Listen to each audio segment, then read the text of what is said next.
octobre 2018. Bien, on va aujourd'hui, si vous le voulez bien, rester sur des choses éminemment pratiques et simples, concernant tout ce qui peut être utile à ce personnage qui est en train de vivre effectivement depuis une semaine des choses encore plus intéressantes, on va dire, hein, plutôt que de dire autrement. Donc ça peut concerner des questions extrêmement concrètes. Hein, là aujourd'hui, on essaye de trouver des choses plus pratiques concernant tout ce qui se vit en ce moment. En faisant un petit aparté par rapport aux soins d'hier. Hein, parce que là aussi, il y a quelque chose qui a profondément changé. Bon, pour ceux qui avaient vécu les soins en mai-juin, je vous avais expliqué, j'en ai d'ailleurs reparlé depuis 2 jours, de cette dynamique et pourquoi il n'y avait plus besoin de voyager. Et puis hier soir, surprise, voyage. Donc c'est-à-dire que dans les soins d'hier soir, je suis venu dans un corps d'éternité auprès de chacun, successivement. Hein. Donc la grande différence, moi de mon vécu, après vous parlerez bien sûr si vous voulez, par rapport à ce que j'expliquais encore hier ou avant-hier, c'est-à-dire au niveau des soins où je voyais tout en tant que la structure d'éternité, je décrivais, j'agissais sur tel truc, je percevais l'ensemble, je dirais, de la personne et de son éternité. Là c'est différent. C'est différent parce que comme le premier soir où j'avais dit que la guérison serait liée à l'intelligence de la lumière, c'est-à-dire sans aucune entité, là, bien évidemment, vous étiez dans votre lit et moi je suis arrivé dans mon corps d'éternité. D'habitude, dans les soins avant, je me plaçais à gauche, puis je rentrais au cœur du cœur, hein, où je ramenais la personne aussi dans mon cœur du cœur. Là, rien de tout ça. C'est-à-dire que je suis resté non pas à gauche des personnes, mais au-dessus, à peu près à 1m50, 2 mètres, au plafond, quoi, carrément, au-dessus des gens. Et à ce moment-là, je n'ai pas cherché à voir, j'étais simplement présent sans rien exercer, et il s'est produit chez chacun exactement la même chose.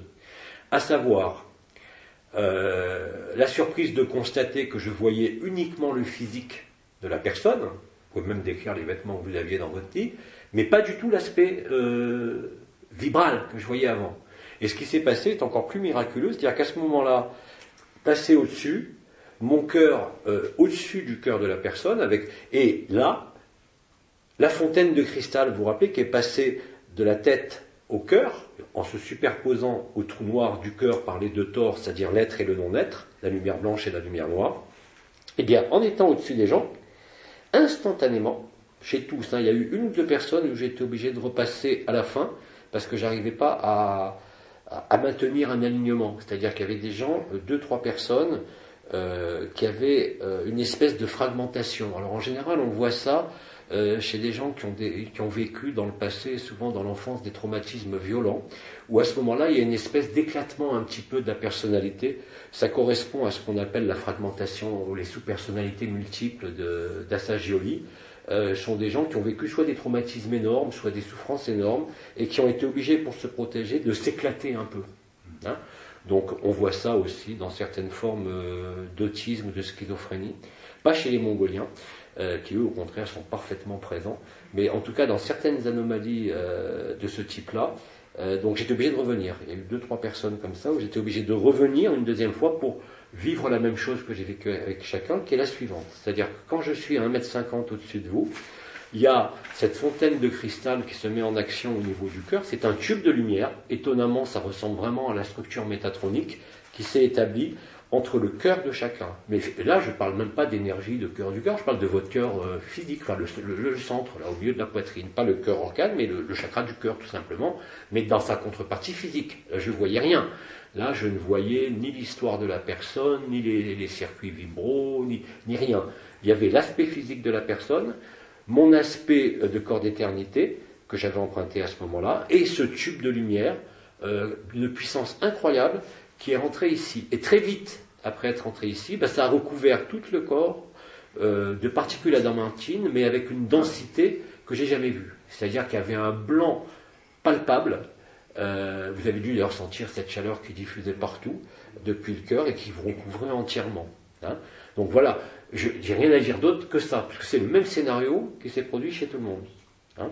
Donc apparemment, c'est encore quelque chose de nouveau, c'est-à-dire que là, il y a une impulsion métatronique, si je ne me trompe pas, hein, parce que je n'ai pas cherché à analyser ou décortiquer, simplement par l'aspect visuel de cette connexion qui s'est faite par ce tube de lumière blanche entre mon cœur d'éternité et votre chakra du cœur, hein, et de là est partie toute cette espèce de déploiement de lumière vibrale, mais avec une densité telle que, évidemment, ce matin on en a parlé un peu, vous avez pour la plupart senti ce qui se passait là, et puis après il se passait quelque chose autour de vous. Hein, c'est très net. Maintenant, les effets, je pense que ça va simplement renforcer la joie, tout simplement, et on se rapproche tout doucement, effectivement, de ce que j'avais expliqué sur cette notion de gradation entre la vibration du cœur, la paix, la joie, l'extase, l'intase, et puis maintenant la béatitude. Hein. Et ce que j'ai observé hier, d'ailleurs il y en a un qui me l'a dit à table ce matin, c'est vraiment ce qu'on pourrait appeler à l'époque, ce qu'on appelait le Sacré-Cœur de Jésus, ou le cœur uni de Jésus et de Marie, c'est-à-dire que vous réunissez vraiment la polarité archétypielle féminine et la polarité archétypielle masculine, qui débouche sur l'androgyne primordial, et qui débouche sur la fin, tout simplement, et cette jouissance, ou en tout cas la perception que vous en avez eue, qui va déboucher un certain seuil d'intensité sur cette béatitude. La béatitude n'est pas une vue de l'esprit. Hein. Si vous regardez les définitions qui ont été données non pas par l'Église catholique, mais vraiment par les mots qu'aurait prononcé Jésus sur le sermon sur la montagne, sur le mont des béatitudes, d'ailleurs, hein, c'est comme ça que ça s'appelle en Israël, et ce mont des béatitudes, c'est les 8 phrases qui sont dans l'évangile de Matthieu. Heureux les cœurs purs, car le ciel leur appartient. Heureux ceux qui redeviennent comme des enfants. Hein. Heureux ceux qui souffrent à cause de mon nom, car ils seront délivrés au ciel. Hein. Et c'est exactement, d'après la perception que j'en ai eue après les soins, parce que là, il n'y a pas eu de consommation d'énergie, j'étais dans une forme inouïe. Hein. Et c'est impressionnant, c'est vraiment impressionnant. Alors, vous vous rappelez aussi qu'à l'époque, quand je faisais les soins, j'étais obligé de m'endormir. D'ailleurs, je l'avais évoqué en satsang. Il fallait d'abord attendre que la proprioception du corps s'arrête, endormir le corps, et là, je pouvais partir. Je vous avais dit aussi à l'époque qu'il suffisait de croiser les 2 jambes en étant allongé, avec la cheville gauche ou droite, peu importe, au-dessus, et vous allez à ce moment-là sentir ce que j'avais déjà expliqué. Vous savez, les 2 courants de l'onde de vie dans ces 3 composantes, avec le tube central métatonique, et là vous allez sentir une énergie qui remonte, mais instantanément, avec une force incroyable au niveau du sacrum. Instantanément, cette énergie du sacrum, par le canal de l'éther, qui double le canal de la Sushumna, remonte au niveau du cœur à l'arrière, en même temps que le triangle et les couronnes de la tête s'activent, le déploiement de cette Merkaba, hein, ici au niveau de la tête, le déploiement par les axes centraux de lumière, l'axe Al-Hod et Im-Is, hein, c'est-à-dire la croix cardinale qui est au niveau de la tête, se déploie totalement sur les côtés et à l'avant, à l'arrière, et là c'est fini. Hein. Donc là, comme je disais, la Merkaba interdimensionnelle, personnelle, c'est-à-dire le véhicule ascensionnel, pas le corps d'éternité, est actif. Or, autant les événements sur Terre, pour ceux qui regardent la Terre, nous confirment que c'est en cours, et autant maintenant, ce qui se passe en nous confirme aussi que c'est en cours. Parce que la facilité avec laquelle ça s'est produit hier, et la lucidité même, hein, et la précision, non pas du visuel, parce que là, je n'avais pas besoin des circuits, comme m'avait dit Billy à l'époque, mais vraiment d'établir de manière formelle le tube métatronique qui met fin à la relation de l'un à l'autre, mais qui débouche sur ce que j'ai expliqué dans le Abba 1 ou dans le premier satsang, sur cette notion de résonance. Hein. Ce qui s'est produit hier quand je suis venu, c'est pas Jean-Luc Ayoun qui est venu vous soigner, ou c'est pas toi qui as reçu les soins. On a créé dans un espace donné une résonance de l'un à l'autre où il n'y a plus ni l'un ni l'autre. Et c'est ça qui dévoile, qui met à feu la couronne ascensionnelle du cœur, le lemnis 4 sacré, et le déploiement de la Merkaba interdimensionnelle. Le résultat, c'est à vous de me le dire ce matin, et dans les jours qui viennent, vous allez le voir, c'est un état qui va se rapprocher de plus en plus de cette vacuité totale, c'est-à-dire du grand silence, et en même temps de cette béatitude. C'est-à-dire qu'on est en train de retrouver réellement, et non pas symboliquement, cette espèce de sainteté qu'on nous ont décrit les plus grands mystiques. Et ça, à l'échelon planétaire. Elle n'est pas belle, la vie. Et donc, c'est vraiment merveilleux. Hein, c'est quelque chose de merveilleux. Voilà. Qu'est-ce que vous avez vécu? On en a parlé pour la plupart ce matin. S'il y en a qui ont envie de l'exprimer là, n'hésitez pas. Hein. Oui, vas-y. En fait, alors attends, parce que là, on ne t'entend pas, parce que c'est des témoignages. Il vaut mieux que tu viennes parler au micro, parce que les gens écoutent. Et les témoignages, vous savez, sont très importants pour ceux qui peuvent se repérer sur leur vécu. Attends, qu'est-ce que tu as? Ah, tu l'as déchiré au fil. Voilà. Vas-y. Donc après le soin, j'ai eu une crise d'hilarité. Oui, ça c'est fréquent. Et ensuite, impossibilité de dormir. Donc je suis sortie, j'ai fait un tour.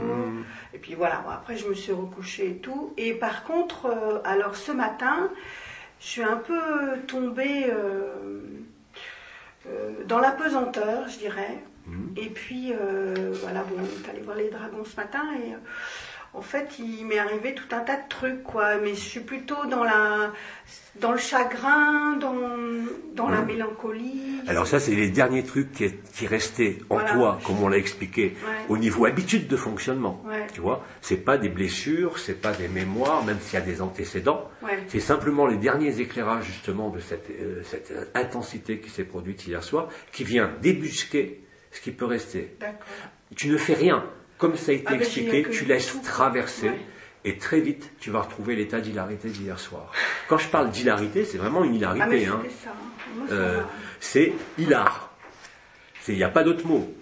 C'est vraiment l'hilarité. Mais rien à voir avec aujourd'hui, quoi. Hein? Rien à voir après avec ce matin, quoi. Non, ce matin, c'est cette hilarité, si tu veux, c'est l'intelligence de la lumière par l'impulsion métatronique qui s'est réalisée entre les deux, qui a éclairé ces zones que tu ne pouvais pas voir au niveau de la conscience, qui fonctionnaient, si tu veux, au niveau subconscient, qui sont des automatismes qui sont dictés, ce qu'on appelle par le cerveau reptilien, qui font partie aussi des réflexes, mais pas des réflexes de survie, par exemple, comme j'expliquais, mais les réflexes de fonctionnement de la personne. C'est ce qu'on appelait la triade infernale, victime, bourreau, sauveteur. Donc là, c'est pas lié...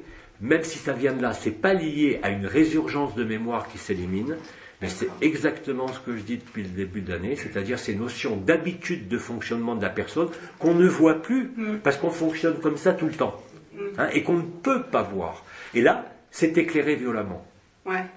Et donc, bon, on va voir, il y a d'autres personnes qui vont parler. Donc, cette hilarité relâche, on sait que le rire relâche, bien évidemment, et tout ce qui était dans des zones cristallisées, inaccessible au conscient, à l'énergie ou à quoi que ce soit, parce que ça fait partie de l'alchimie de ta conscience, des différents fragments de la conscience, comme je disais, et à ce moment-là, c'est éclairé. Et si tu adoptes le principe que j'ai dit, c'est-à-dire que cette mélancolie que tu éprouves réellement, tu la compares par rapport à l'hilarité d'hier soir, tu as l'impression que ça fait un yo-yo énorme. Oui, complètement, parce que voilà. je suis à pleurer, c'est surtout là qu'il ne faut pas rire. Comme une vague, laisse et sortir. J'ai laissé passer la vague. Exactement. Si tu laisses sortir, tu vas constater très vite, c'est-à-dire tu ne cherches pas à réfléchir du pourquoi, du comment, qu'est-ce que je sens.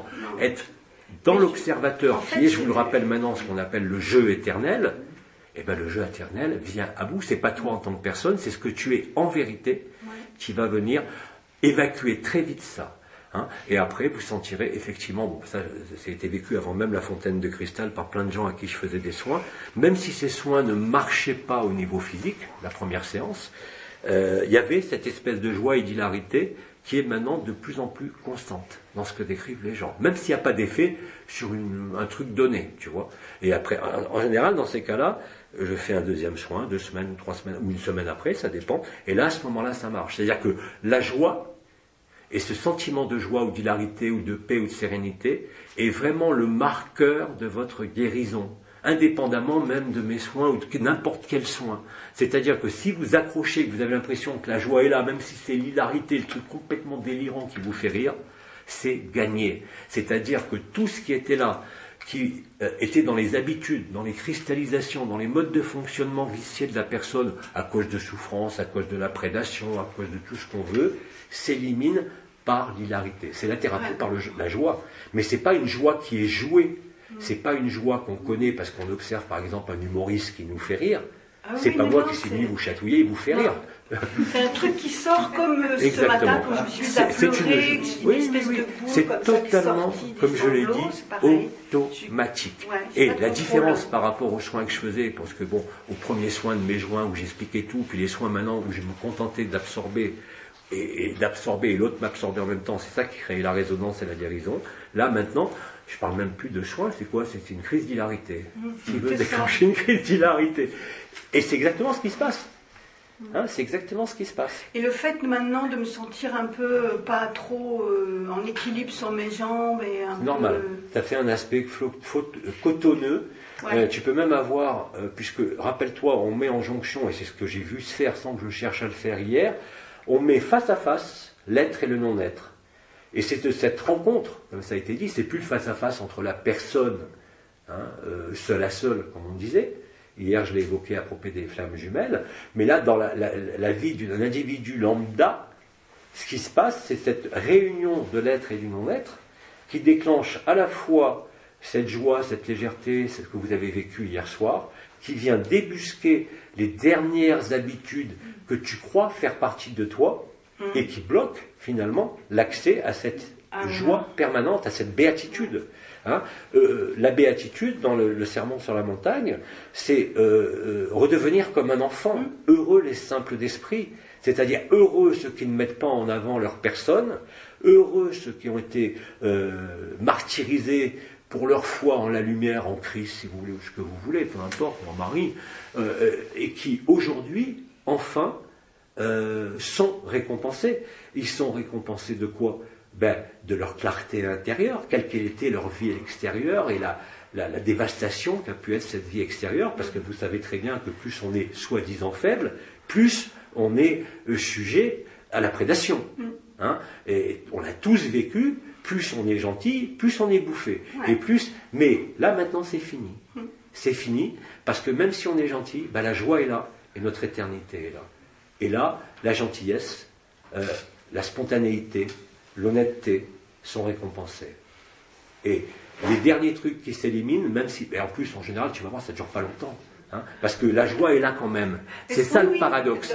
Vous sentez quand même la joie et en même temps vous vivez la mélancolie des trucs. Mais ça qui est difficile, c'est de vivre à la fois la légèreté et en même temps ce matin c'est comme si j'étais retombée dans la pesanteur quoi. Mais c'est ça qui agit, c'est l'alchimie entre l'être et le non-être. Et c'est ça qui fait dire qu'on est aussi au temps zéro. C'est que là, l'alchimie, elle est totale, elle se finalise. La résurrection est en phase finale, je l'ai dit. Le processus d'ascension de la Terre est en phase plus que finale, terminale, je dirais. Et c'est ce qu'on vit. Et ça, c'est depuis peu de temps. C'est depuis que la fontaine de cristal est descendue, depuis la tête jusqu'au cœur. Donc c'est la conjonction de l'être et du non-être.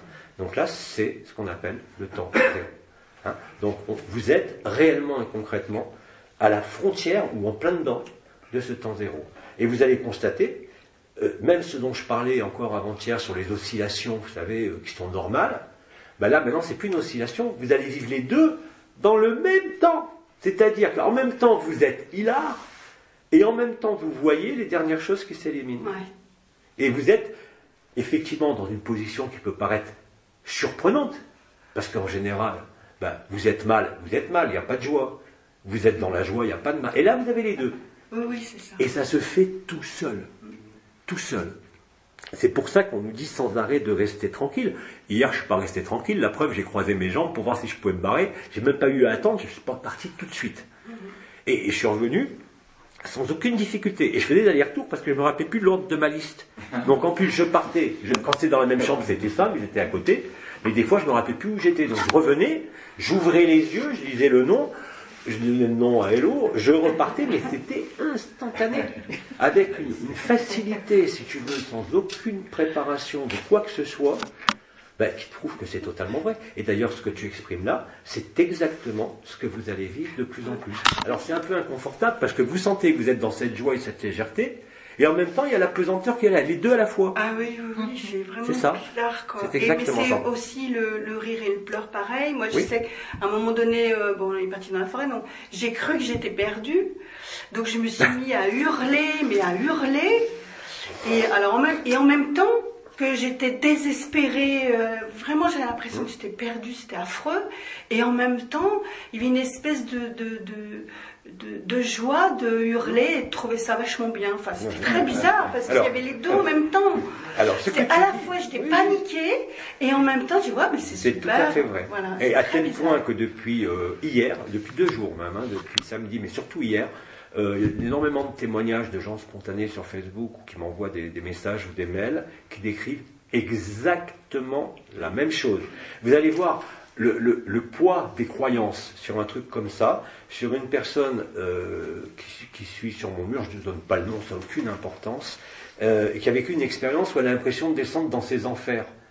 C'est-à-dire qu'elle décrivait, je sentais une joie et en même temps je descendais dans les... Elle disait, ça c'est les concepts, je descends dans l'intraterre, dans le rouge, c'est sombre, c'est pas la lumière, je dis l'inverse, elle me dit c'est Alice au pays des merveilles. Je dis mais non, tu y es. Tu y es. C'est-à-dire qu'en même temps, tu disparais dans le trou noir, la joie grandit, mais après les concepts, pour ceux qui en ont encore, vont revenir, et elle nous faisait tout un discours en disant c'est les enfers, pourquoi je descends dans les enfers, je veux monter dans la lumière. Mais attendez, Jung, il a dit, vous ne pouvez pas trouver la lumière si vous ne descendez pas au plus profond de vos enfers. Et ces enfers, du point de vue de la personne, ça n'existe pas. C'est que la joie et la béatitude. C'est la traduction du mental au retour qui va te dire, comme tu as dit toi, je perds tous mes repères. Mais quand tu acceptes de lâcher tes repères, tu arrêtes de crier et tu t'aperçois que la joie est là. Elle n'est même pas dans l'instant d'après, ou elle n'est même pas en souvenir de l'instant d'avant, parce qu'on l'a tous vécu, elle est en même temps. Oui, en même temps. En même temps. Et ça, c'est extraordinaire, parce que tu as la capacité de le vivre avec ta conscience ordinaire, sans parler d'énergie, de quoi que ce soit, même si ceux qui sentent ont bien senti ce qui se passait. Mais au niveau de la conscience, il y a en même temps un processus sur la conscience qui est l'impression de disparition, d'angoisse, de peur, parfois. Pour ceux qui l'ont vécu jusqu'au bout, non. Moi, quand ça se passe, produit cette disparition dans le trou noir, au contraire, je laisse faire, parce que je sais que juste derrière, il y a cette espèce de joie que vous avez, d'extase, de béatitude qui survient après, et à ce moment-là, vous lâchez les derniers concepts. C'est ça les habitudes. Ces concepts et ces habitudes dont je parle, c'est les habitudes comportementales. Mais vous avez oublié que dans les habitudes comportementales, il y a aussi vos habitudes spirituelles. Hein ? Des archétypes, des croyances auxquelles on est soumis. On est en Occident, je vous l'avais expliqué par rapport au NDE, aux gens qui faisaient des expériences de mort imminente. En Occident, ils voient le Christ. En Inde, ils voient Krishna. Et chez les musulmans, ils voient Mohammed. C'est ça, c'est conceptuel. C'est du pipeau, c'est du vent. Et là, vous le voyez. Vous n'avez plus besoin de voir les archétypes, on les a tous cassés. Mais dans votre conscience se joue, si tu veux, cette fusion qu'on appelle l'androgyne primordiale, avec les deux polarités qu'on a appelées la co-création consciente et le féminin sacré, qui se réunissent en ce moment, non plus seulement sur le 12e corps au bout du nez, mais l'alchimie, elle a lieu dans le cœur. Et à ce moment-là, qu'est-ce que vous avez ? Vous devenez le Christ totalement. Vous êtes dans le Sacré-Cœur.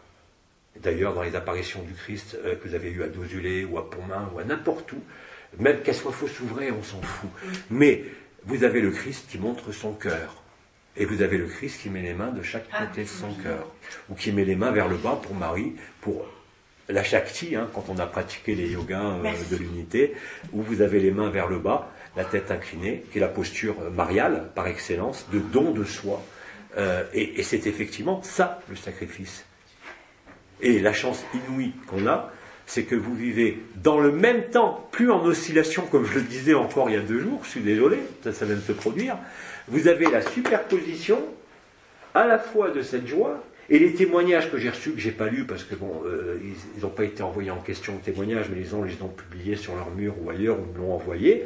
Il y avait un monsieur qui était au travail samedi, qui n'était pas content de ne pas pouvoir écouter Abba. Qu'est-ce qu'il a fait ? Il s'est branché, sans entendre, bien évidemment. Il est tombé hilar au travail.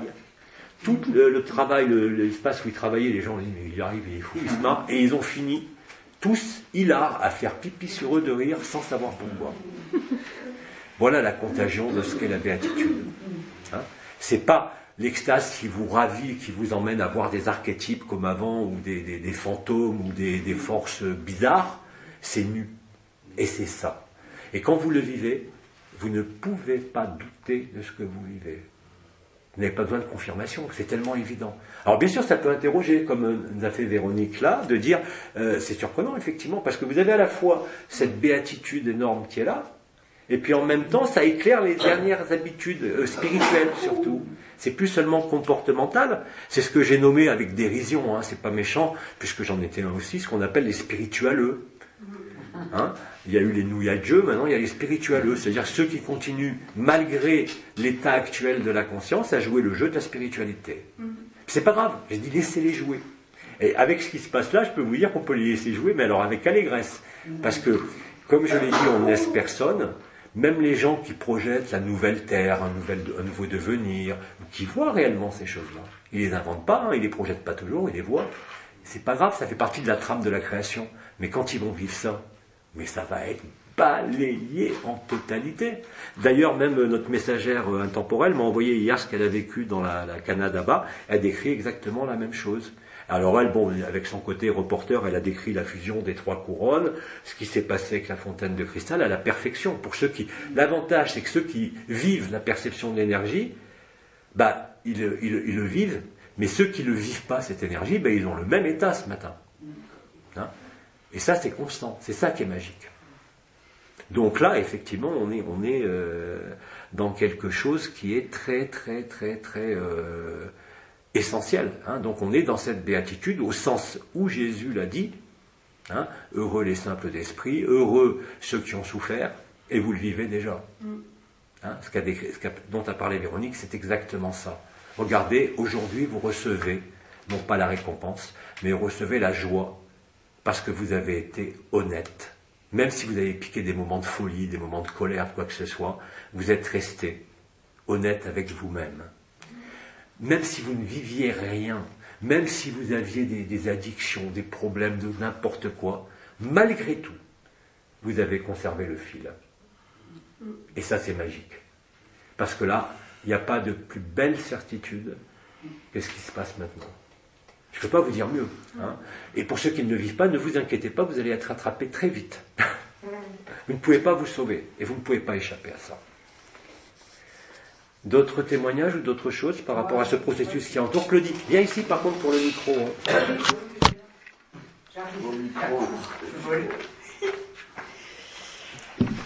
Juste en fait dire que habituellement moi je ressens toujours beaucoup de choses et hier nada.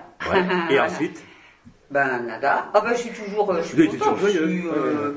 Oui, non, ça n'a pas changé. J'attendais, je me suis dit, je suis pas encore passée, alors je m'endors pas, à minuit moins 10. C'est fini là, maintenant. C'est pas grave, regarde, Fabrice et Lily, ils sont endormis à la maison.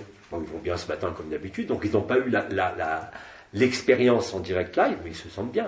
Et si c'était déjà avant comme ça change rien. Voilà. On est bien d'accord. D'accord. Oui, tout à fait. J'ai juste eu un peu chaud au pied, mais bon, j'ai l'habitude, et j'ai retiré. Mais je sais pas, en fait, on peut pas dire, on s'est réveillé on s'est pas réveillé puisqu'on n'a pas dormi. Par contre, j'ai dormi 4 heures, quoi. Mais bon, voilà, je suis égale à moi-même. Tout est possible. Ça veut dire aussi que, vivant cette joie que tu connais, quoi que tu aies vécu, et tu le sais, tu m'en as parlé un petit peu, peu importe, c'est quand même la joie. Voilà. Donc toi, tu y es arrivé sans ce soin, tout simplement, toute seule. Je crois que je t'ai vu à un moment donné quand même.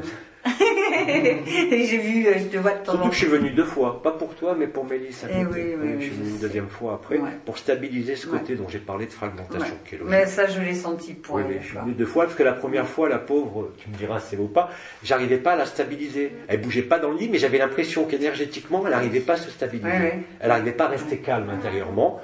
Bon, j'ai dit, j'insiste pas. Je suis parti, je suis revenu à peu près au milieu, elle était encore en train d'être un peu agitée. J'ai dit, bon, je reviendrai à la fin. Et à la fin, c'est passé. Alors, je sais pas ce que tu as vécu, toi, mais... J'étais complètement... Ah oui, dans la tête, ça a été... oui. Oh là là, le bordel. C'est bon,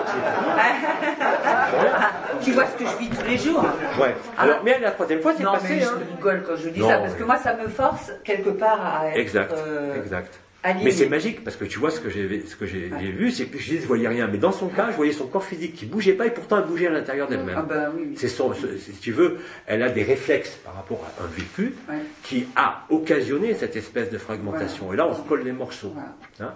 La première fois, ça n'a pas pu. La 2e, je suis venu voir, je suis reparti, elle était encore en train de bouger à l'intérieur d'elle-même. Et la 3e fois, il y avait une fois à la fin. Donc il devait être, pour moi... Pour vous, ça devait être un peu plus tard, parce que je suis aussi en ultra-temporalité. Hein. Moi, j'avais fini, pour moi, je me suis relevé de mon lit à 11h07, mais pour vous, ça a duré jusqu'à minuit moins 40. Je me suis... À minuit moins 10, on s'est levé, le moment on précis. A dit, là, pourtant, j'étais devant Internet en train de fumer ma clope, et j'ai senti que c'était fini quand elle est revenue. Voilà, parce qu'elle s'est levée à minuit moins 10, comme moi. On s'est levé. Ok, d'accord. Bah merci. Bah, merci et à toi. puis merci pour Maëlys. Et, Rien. Et encore, on vient d'avoir tous les jours, donc on va s'amuser là. Pardon? Des soins, on va en faire tous les soirs. Voilà. C'est trop marrant. Enfin, soins, ça s'appelle même pas soins, hein. Je sais plus comment je l'appelle ça. moi. Des visites. Comment t'as dit? Tagada, soin. Soin gaga. Oui, Evelyne, viens parler là par contre, parce qu'il y a plein de gens, plein d'amis, de frères et sœurs qui écoutent là, et au moins qu'ils vous entendent. Merci Evelyne. Merci. Moi, hier soir, j'ai eu l'impression de m'endormir tout de suite. Oui, il y en a qui se sont endormis tout de suite. Emporté par. Emporté quelque par chose, tu sais pas quoi, boum, Ouais. dodo. Donc, j'ai pas vraiment senti. Le vécu de l'instant. Voilà. Mais Mon là attention. maintenant, Mais alors, depuis ce matin, bon, déjà, il y avait une immense paix, comme si j'étais soulagée d'un poids énorme. Ouais. J'ai parlé un petit peu aux uns et aux autres. Je me suis dit, bon, t'es un petit peu bizarre, mais bon. Et puis là, depuis 1 heure, c'est incroyable. Parce que c'est comme si tout le corps était pris, enfin, comme s'il y avait un mouvement sur tout le corps, de la tête jusqu'au sacrum, enfin partout, comme s'il y avait quelque chose qui sortait au niveau de la poitrine, qui est énorme. Donc, mais c'est à la fois, comment dire, heureux. et malheureux parce qu'il y a. Oui, parce que là, tout d'un coup, tu vois, je te parle et il y a des émotions. J'ai envie de rire et pleurer, en fait, j'ai envie de dire. Ça s'appelle aussi faire le deuil. Ouais. Faire le deuil de quoi? De l'illusion. Parce qu'on a passé tellement de temps dans l'illusion qu'on y a pris, même si c'est douloureux, certaines habitudes, certains conforts, certains plaisirs quand même. Parce que même dans un monde de prévention, heureusement qu'il reste quelques plaisirs, quels qu'ils soient. Hein. Et ça, c'est le deuil à faire. C'est pour ça qu'il y a eu autant de travail qui s'est fait depuis 7-8 ans sur le chakra de la gorge, parce que c'est la zone la plus sensible, c'est la zone du deuil. Hein. Et c'est le lieu de l'enfermement. Je vous rappelle que l'enfermement concerne l'ensemble du corps, mais qu'au niveau des structures cérébrales, c'est l'enfermement de ce qu'on appelle les noyaux centraux du thalamus, hein, ce que les Illuminati appellent l'épiphyse comme summum de la spiritualité. C'est du pipeau. La vraie, entre guillemets, vie, c'est le cœur. C'est pas l'épiphyse, c'est pas les pouvoirs, c'est pas les visions, c'est pas la multidimensionnalité. Hein. Donc, effectivement, mais étant doublé ou recouvert de cette joie, même s'il y a l'émotion, tu vas t'apercevoir que cette émotion, elle va s'évacuer très vite. C'est à la fois, c'est difficile à expliquer parce que dans cette béatitude, il y a à la fois le sentiment de bonheur et de malheur conjoint. C'est surprenant, hein. Mais de ce bonheur et de ce malheur conjoint, où on n'est pas obligé de mettre des mots ou de se référer à l'histoire, de là éclot le Christ. C'est exactement le sermon sur la montagne, c'est exactement ce que nous vivons là depuis une semaine. Mais au niveau planétaire. Hein. Mais je veux dire, je vais rajouter quelque chose. Oui, c'est bien que sûr. moi, je ne te suis pas depuis très longtemps. J'ai Ah, cheminé toute seule. Ouais. En fait, mais bon, en fait, je comprends. Mais il n'y a aujourd'hui. personne à suivre. Hein, Voilà, simplement, mais je veux dire, je suis là aujourd'hui. Ouais. Je suis parmi des frères et sœurs. Ouais. J'ai l'impression que c'est ma famille, mais vraiment, vraiment, quoi. Oui. Comme je l'ai jamais ressenti dans ma vie. Donc c'est vraiment merveilleux. Et j'ai presque envie de dire que tout ce que vous avez fait, ce cheminement, moi je l'ai fait beaucoup plus simple parce que je l'ai fait en suivant mon âme et mon cœur. Oui. Donc si tu veux, je ne suis pas rentrée dans des formations et tout ça. Et j'ai l'impression que ça me rend plus légère, quelque part, oui. subitement. Oui, parce que tous les anciens, comme on disait hier, on a été les bâtisseurs, les ouvreurs de chemin, avec nos poids, nos problèmes, les uns et les autres, même moi. Hein, on les a vécus ensemble, on vivait ensemble, on sait ce qu'on a vécu quand même. Hein, on connaît les moments de bonheur qu'on a vécu, les moments de déchirement, et aujourd'hui on se retrouve 8 ans après, avec un bonheur et un amour incroyable. Oui, c'est ce que Tu je vois. disais ce matin. Oui. Mais c'est exactement ça. Ça faisait partie de l'évolution. Voilà, ça faisait partie de ce qu'on avait à traverser. Bon, parfois de manière pénible, hein, parce qu'on est tous passés par des moments pénibles, hein, même moi, avec les histoires de soi-disant procès, là, n'importe quoi. Mais aujourd'hui, avec le recul, qu'est-ce qu'on est heureux d'avoir vécu ça. Ouais. C'est très riche. Tout Ah oui, s'explique, très riche. c'était d'une richesse inouïe, tu vois. Et là, comme tu dis, toi, tu as choisi, et c'est effectivement, moi, ça a coupé déjà, fait connexion réseau. Oh, bah merde. Ce que je veux dire par là, c'est qu'on a, si tu veux, cette espèce de force et de fragilité qui est là superposée. Et ça, c'est magique. Ah oui, tout à fait. Parce c'est que bon, ça, oui. c'est quoi, cette force et cette fragilité exprimée à travers la personne? C'est le tout et le rien. Tu es à la fois rien, c'est-à-dire, comme disait Gemma ou Thérèse, la voix de l'enfance, la voix de la simplicité, n'être rien sur ce monde. En même temps, en vivant le fait que tu es tout. C'est même plus un problème de foi ou d'espérance comme Thérèse, qui avait une foi incroyable. On le vit en direct. Rendez-vous compte, même les saints ne l'ont pas vécu. C'est magique. C'est plus que magique. Hein?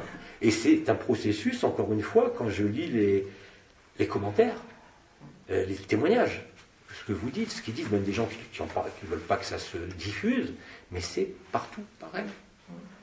Partout pareil. Ce qui veut dire que ce que je disais il y a 2 jours est faux, c'est plus des oscillations, c'est permanent. Donc on y est. Vraiment et vraiment. Et dans cet état-là, vous ne pouvez constater, bien évidemment, quand la joie, le bonheur et le malheur sont conjoints, à vous de choisir, qu'est-ce que vous préférez, c'est simple. Hein. Et plus vous allez choisir cette évidence et donc cet accueil, cette transparence, plus vous allez la joie qui sera là pour vous accompagner dans l'élimination par la joie elle-même, pas par vous-même, par l'intelligence de la lumière, ce que j'expliquais, tous ces trucs, ces miasmes, entre guillemets, dont vous n'êtes en rien responsable. Ni coupable, ni responsable, ni fautif, ni rien. C'était le jeu qui a mal tourné, on peut dire, donc le jeu JE et le JEU, mais ça aussi, comment on appelle ça, la rédemption, entre guillemets, même si j'aime pas ce terme, la résurrection, la rédemption, se produit justement parce qu'on a accepté le jeu. C'est ça le principe de l'acceptation. C'est ça le principe qu'Anaël a essayé de me faire comprendre avant les noces célestes, quand pendant 3 semaines il me répétait Ikenunk, ici et maintenant. Il fallait déverrouiller toute notion mémorielle pour être, comme l'a dit Eckhart Tolle pendant tous ses livres, le pouvoir de l'instant présent. Sauf que là, maintenant, le pouvoir de l'instant présent, il est facile, il n'y a plus d'anomalie, il n'y a plus d'antagonisme, il n'y a plus de dualité, il y a de l'unité.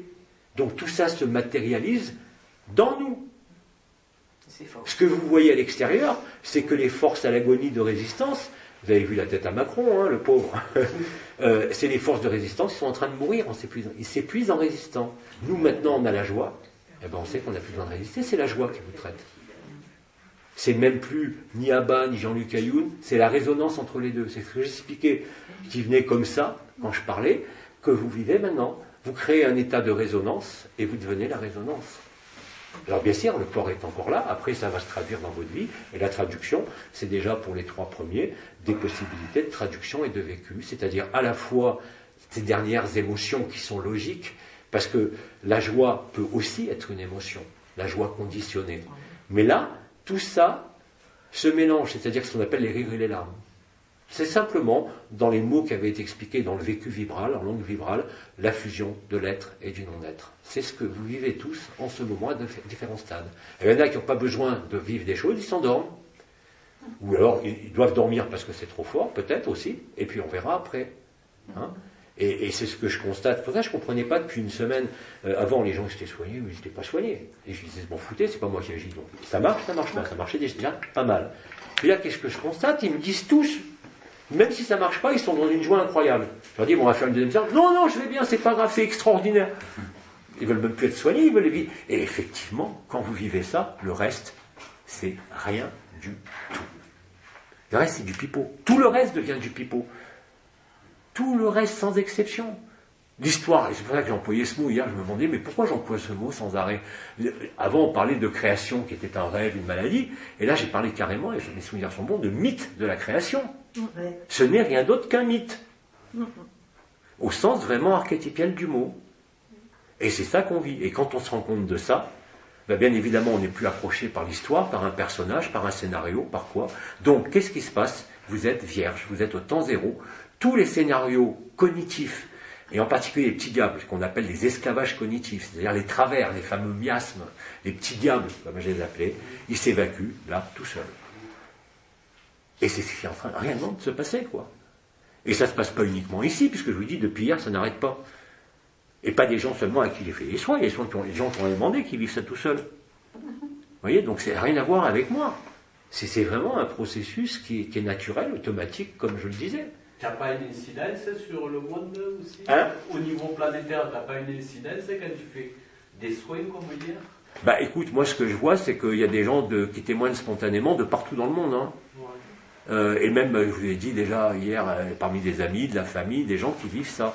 Donc s'ils vivaient déjà le feu du cœur sans savoir ce que c'était, j'imagine que le basculement de la fontaine de cristal correspond aussi au basculement de la Terre.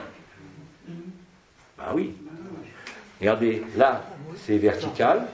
Là, ça change d'endroit et ça devient horizontal. Vous avez réalisé la croix. Vous êtes au cœur de la croix. Alors, la croix, ça évoque le Christ. Je suis désolé. Mais c'est le cœur de la croix. Hein, vous avez rejoint la croix cardinale. Vous avez rejoint ce qu'on appelle les terres primordiales. Hein, et les terres primordiales, Marie. Et il y en a d'ailleurs cette nuit qui ont rêvé de dauphins bleus qui les appelaient. C'est quoi le grand dauphin bleu? Le dauphin à peau cuivrée, c'était les mères généticiennes. Le grand dauphin bleu qui se tient debout, c'est Marie. Dans sa forme de corps d'origine, au niveau du corps d'éternité, comme moi, mon corps d'éternité, c'est un corps d'Élohim et un corps d'aigle. Elle a un corps comme ça, dauphin. Voilà. Mais c'est un costume. Maintenant, même, et là, j'avais déjà compris, lors des voyages toutes les choses qu'on a menées en multidimensionnalité en mai-juin. Et là, maintenant, ce qui est miraculeux, c'est qu'effectivement, toutes les franges intermédiaires n'existent pas. Elles sont là, on les vit, les vibrations. Mais quand je me déplace, je ne suis même plus dérangé par ça. C'est-à-dire qu'il y a la personne et il y a l'amour. Et c'est la jonction de l'amour brut, total, personnel, comme vous voulez, avec la personne. Et vous décrivez, là, depuis ce matin, ceux que j'ai entendus, ceux qui témoignent partout, exactement de ça. Témoignez de ça. Qui veut témoigner? Allez, Arlette, viens là. Prends le micro. Je veux bien rajouter quelque chose. Ouais. Oui, le côté émotionnel, il n'existe plus. Oui. Voilà, et ça, c'est vrai que c'est assez nouveau, même si ça fait quelques mois que je ressens cette béatitude. Mais là, je l'ai vraiment réalisé cette nuit, parce que déjà, je n'ai plus peur, comme je t'ai dit ce matin.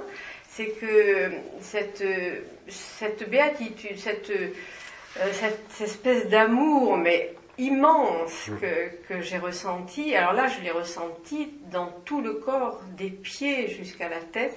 C'était immense, ça a dépassé la chambre probablement. Et ça a duré presque toute la nuit, quoi. J'ai dormi des petits moments, mais j'étais dans une espèce de légèreté. Merci. Extraordinaire. Enfin, voilà, c'était magnifique.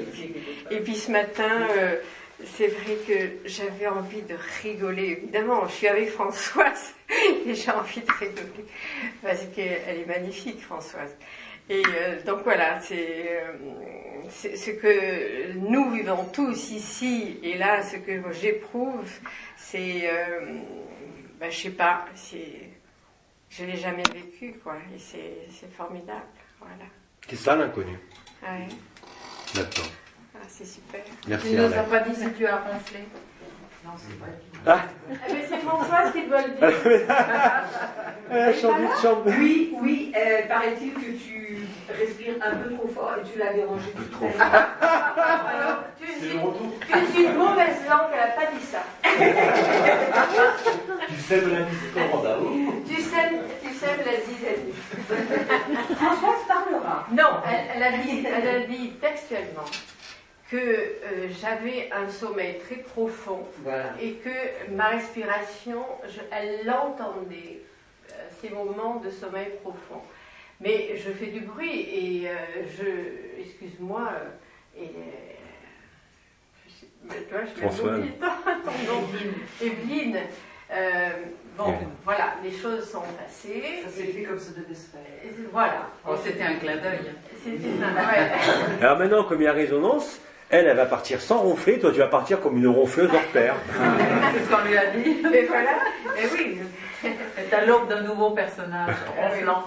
D'ailleurs, j'ai dormi 8 heures d'affilée, que ça ne m'est pas arrivé depuis. Eh ben voilà, tu vois, tout est merveilleux. Bien, il y en a d'autres qui veulent parler un petit peu. Allez, viens Jean-Michel. Allez, au confessionnal. Allez, bouge. Prends le micro. Merci. Alors, par quoi je vais commencer? Vous pouvez rester debout, le micro est assez long ici. Alors, par rapport à ce qui s'est passé hier sur ce soin, j'ai récupéré 10 ans de retard et c'était fabuleux. Et donc j'étais au lit et j'attendais le soin et en fait c'était étonnant parce que je voulais pas, j'essayais de n'avoir aucune volonté. J'avais les yeux fermés et je voyais en ombre chinoise des vaisseaux spatiaux. Alors il y en avait de différentes formes et tout ça, et à chaque fois que passait devant mes yeux fermés un vaisseau spatial, il se transformait en statue indienne, tu sais, avec tous ses bras, tout ça, comme ça. Et je disais, bon, tu es dans l'astral et tout ça, laisse. Et en fait, ça continuait comme ça. Et en fait, suite à ça, j'ai vu le soleil. Alors le soleil était sur un plan noir, un écran noir. Ouais. Il n'y avait pas de flamme, il était incandescent un peu comme la photo que tu m'as fait voir avant-hier. Ouais. Et il y avait plein de vaisseaux comme ça, tout autour. Comme ça. Tac, tac, tac. Et donc j'ai laissé voir ça, et après j'ai reçu ton soin, quoi. Et donc c'était très fort, ça a commencé par le trou noir. Alors en plus j'avais des repères parce que hier tu as bien expliqué un peu cette carte qu'il y a de tous les points, quoi. J'ai senti le trou noir, après j'ai senti la fontaine de cristal descendre comme ça, la jonction avec la gorge, le point derrière, et voilà, et j'étais bien comme ça, et c'était, je n'avais plus besoin de rien. J'étais là, je regardais à travers la fenêtre, la nuit, et bon, j'imaginais, enfin, je définissais même pas la fenêtre, ni la nuit, ni rien, j'étais comme ça. Je suis resté comme ça pendant 2 heures. Et après, donc, je me suis endormi, puis après, à 5h moins le quart, je me suis levé, tout ça. J'ai préparé, fait le café, des trucs comme ça, je m'occupais, et tout était clair à moi, tout était limpide. Il n'y avait plus aucune retenue, j'avais plus d'angoisse, ni de peur, ni rien. Tout était comme ça, là, linéaire, fluide. Voilà. Bienvenue en l'absolu. Merci. Bienvenue chez toi. Merci. D'autres encore? Ou on arrête là, on passe à autre chose. Comme vous voulez, hein. Après on passe au truc pratique. Quelqu'un d'autre veut quand même parler un petit peu, non? Il n'y en a plus? On peut parler. Alors. Hop. Non, je parle pas, moi. Non, je parle pas. Ah, tu parles pas. Alors, donc, des questions. Est-ce que vous avez des choses? Alors, bon, la dernière fois, vous réécouterez, j'avais parlé aussi de cristaux, de quelques exercices qui peuvent être sympas à faire pour s'il pleut ou si vous n'avez pas de voyager. Hein. J'avais parlé des pierres, je le recite très brièvement. Il y a les lépidolites, bien sûr. Hein. Ce sont des pierres que vous pouvez placer n'importe où maintenant et pas comme on l'avait fait à l'époque sous les pieds parce que ça va amplifier le champ d'énergie. Et avec ce qui se passe au niveau de la fontaine de cristal, maintenant, c'est très simple. Vous prenez un lépidolite sur le cœur et un autre sur Tiristi. Et vous allez attirer la fontaine de cristal immédiatement au niveau du cœur. Hein, ça se fait automatiquement, hein, d'ailleurs. Hier, quand j'ai dit on va voir, ça s'est fait tout seul. La fontaine de cristal était instantanément. Je n'ai pas cherché à faire quoi que ce soit. Mais on peut effectivement aider la personne à se rapprocher de cet endroit parce que c'est accessible à tout le monde. Ce champ morphogénétique, ce champ zéro, il est accessible maintenant, ça y est. Il y a un intérêt à l'utiliser même si tu veux la salle. Comment? Il y a un intérêt à utiliser les pierres. Même si tu la salle, la fontaine. Vu ce que tu as vécu, tu n'en as pas besoin. Par contre, ça vaut le coup d'essayer. Remarque, c'est la même chose. Moi, quand j'ai vécu l'absolu en 2012, puis que j'ai commencé à rencontrer des travaux de pharmacologie sur la DMT et la Salvia Divinorum, j'ai essayé pour voir si c'était effectivement ça. Oui, c'est effectivement la même chose. Donc les cristaux, c'est pareil. Ils vont te déclencher ce que tu es capable de te déclencher tout seul, simplement en t'abandonnant. Mais il peut y avoir des moments. Hein, parce que là, effectivement, apparemment, la joie se conjugue, c'est-à-dire l'être et le non-être se conjuguent, donc il n'y a pas ces oscillations dont je parlais avec certitude hier. Apparemment, c'est en train de se résoudre. J'avais dit d'ailleurs que ça allait très vite, mais je ne pensais pas que ça allait prendre quelques heures. C'est des fulgurants. Oui, je sais. C'est comme ça, hein, c'est pas moi qui contrôle ou qui décide. Donc j'ajuste mon discours, je suis désolé, hier j'ai dit que vous alliez osciller sans arrêt, maintenant vous oscillez pas, on rassemble tout dans le même temps. Voilà. On gagne du temps et on gagne de l'énergie aussi. Hein. Donc il y a moins de déperdition d'énergie. Ouais. Alors, donc les cristaux, il y a les lépidolites, vous avez d'autres pierres dont j'ai parlé, si vous avez besoin ou l'impression que vous ne sentez pas les vibrations, que ça vous aiderait de monter en vibration, il y a des pierres qui font monter en vibration, bien sûr, les corinthians que utilisés à l'époque, c'est une variété de cristal de roche particulier, vous avez les quartz fantômes, vous vous rappelez, qui étaient liés à la porte unité, qui faisaient résonner les différentes parts de la conscience.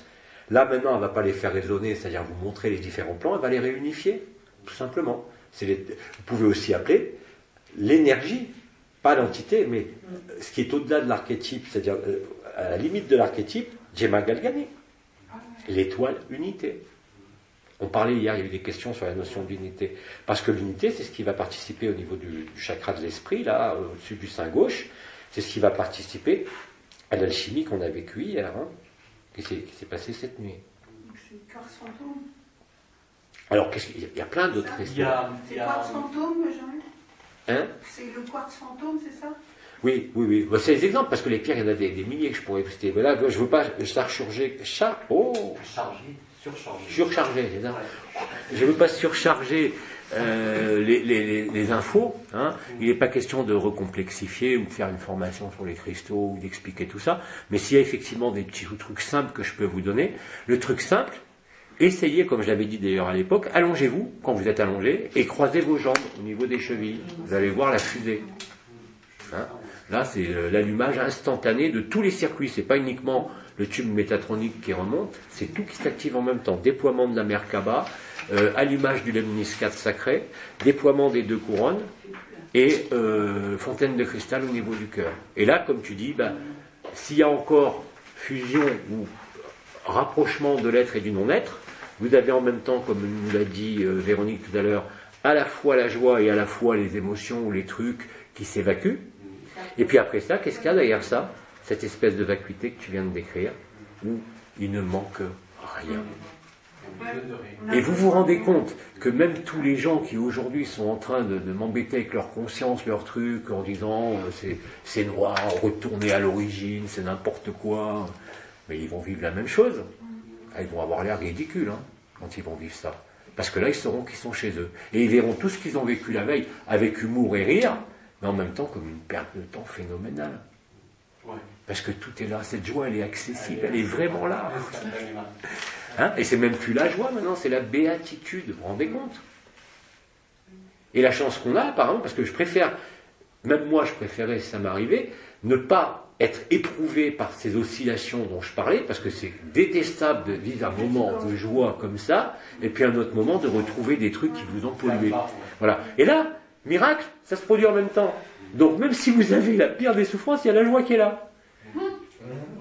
Et la joie, elle agit d'elle-même. En fait, c'est comme si on pleurait et qu'en même temps, dans le cœur, c'est la plénitude. C'est comme ça que vous traversez. C'est ça, traverser. C'est rien d'autre que ça. J'ai reçu un message ce matin, une personne qui demande quelle différence de ressenti entre l'extase et la béatitude. Ben voilà. Dans l'extase, ou dans la joie même, vous le voyez, parce que sur le bain d'amour perpétuel, il y a plein de gens qui vivent cette joie depuis des mois. Il y a encore une autre étape, c'est-à-dire que c'est déjà c'est ce qu'on appelle le feu de joie. C'est ça. Il crée un bain d'amour perpétuel, il crée un feu de joie, un brasier d'amour. Bien évidemment, il y en a qui ne supportent pas parce qu'ils sentent des trucs qui ne leur plaisent pas, parce qu'ils ont peur de lâcher, tout simplement. C'est rien d'autre que la peur de lâcher. Or là, maintenant, on le vit dans les soins spontanément, parce qu'il y en a qui le vivent tout seul, et on voit soi-même le ridicule de la chose, puisqu'on sait qu'on est ce rien où il y avait besoin de rien, et en même temps là-dessus apparaît un guignol qui est en train de gesticuler en disant « Regarde, j'ai des émotions, je suis là et tout ». Mais il ne peut que s'éteindre. Il n'y a même pas photo de se dire « Ouais, ça y est, la joie est partie, comme encore les derniers mois, j'ai eu des moments d'extase, puis là je ressens dans la personne. » Non, c'est fini, ça va venir en même temps. Et ça, je ne pouvais pas le savoir quand j'en ai parlé, je ne l'avais pas vécu. Et vous le vivez juste après. Donc c'est vraiment magique. C'est magie totale. Et quand tu parlais des pierres, je voulais te parler aussi. Il me semble qu'à l'époque, en 2008, tu m'avais passé aussi des pierres. C'est la pierre de la joie, la pierre verte, un galet vert, un peu vernissé. Et il fallait que j'en tienne une dans chaque main. Je crois que c'est sur le... Ouais, mais je me rappelle plus quelle pierre c'est. Tu sais, tout ça maintenant s'éloigne de moi à la vitesse grand V. Pas parce que je l'ai oublié, hein, je peux le faire revenir à la mémoire, mais comme vous le savez, vous le voyez, la joie elle prend tout, quoi. Quand la joie prend tout, voilà, c'est comme ça. Hein. Mais je me rappelle plus le nom de la pierre. Il y avait effectivement une pierre de la joie. Vernissée, comme un petit galet vert. Il y a beaucoup des pierres vertes. Je me rappelle. Ça va m'en venir peut-être après. Hein. Mais maintenant, alors bien sûr, voilà, vous avez un truc tout con. Vous avez encore l'impression, malgré ça, d'avoir quand même, et vous le voyez clairement avec humour, parfois d'avoir le mental qui est un peu trop fort. C'est fréquent en ce moment, hein. Ça arrive, les pensées qui passent. Vous n'êtes plus dans le mental, puisque vous le voyez, mais parfois vous êtes gêné. C'est-à-dire que vous savez que vous n'êtes pas ça, mais il est là quand même. Et parfois il arrive à vous titiller un petit peu. Il suffit de calmer le mental. Là maintenant c'est encore plus facile, parce que la joie est là.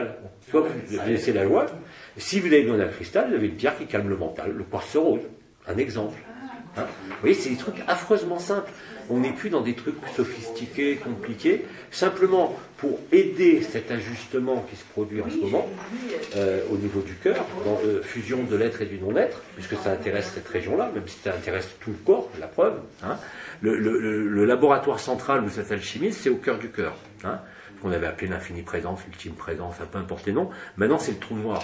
Mais il n'y a pas que le trou noir, il y a aussi le non-être. C'est-à-dire que c'est la jonction, la réunion de l'être et du non-être qui fait qu'on n'a plus besoin de rien.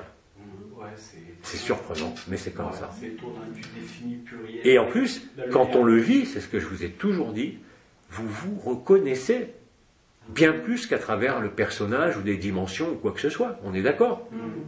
C'est toi. Et tout ça, c'est nos racines, ça. Ouais. Comment nos racines?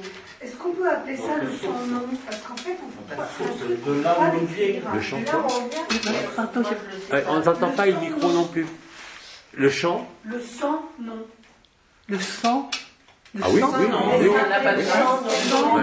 Le chant, non. Le chant. Oui, parce que le chant, non. Le qui n'a pas de nom.